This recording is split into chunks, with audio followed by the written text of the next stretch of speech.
I wanted to share with you today a book I'm reading called The Five Regrets of the Dying by Bronnie Ware. And I wanted to draw some parallels to the tarot because I'm an end-of-life companion and a tarot companion. And I wanted to be able to put the two together for you. And because I use tarot and oracle in my daily life with myself, with people, and supporting people at the end of life. So I wanted to talk about a lady in the book that Bronnie first takes care of. She is a lady that's, bedridden, dying, but her mind is extremely sharp. Her body is releasing itself. She's bedbound and she's quite frustrated at the fact that she isn't dying fast enough. This reminds me of someone I've taken care of that was very similar. She was an extremely determined lady, a very meticulous, detail-oriented person. She had a disease that we thought was going to progress very fast and she would die fairly quickly. However, her end-of-life experience was quite extended for what is normally expected from someone with that disease. So she had a long time to plan for her end-of-life journey. So she had done everything. She had closed everything off with her material stuff. She had given away everything, including her cherished items, to people she loved and cared about. She had said her goodbyes. She had released, material things. She had taken care of her household, her family, and everything she could think of, she had done. And she was bedbound. She wasn't eating.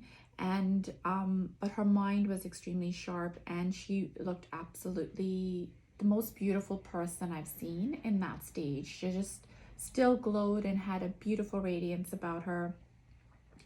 And so every time I would see her, I thought it would be the last time. So I would prepare myself and say goodbye to her.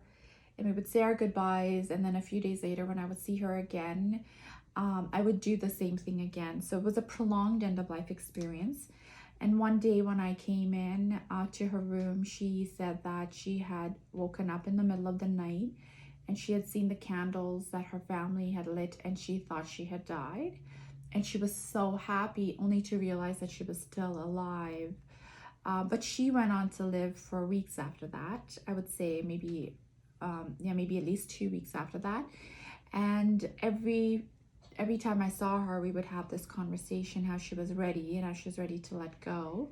And I find people who are extremely meticulous, in my experience, are very detail-oriented, have taken care of everything. They also want to control when they die. And so, it's great when people are prepared and ready because most people aren't, in my experience. But in her situation, it was around surrendering and allowing herself to be there, even though she was ready to move on because she felt she had done everything. It was exhausting for her to be thinking about dying every single day. So the card that comes to mind from the tarot is the Hanged Man.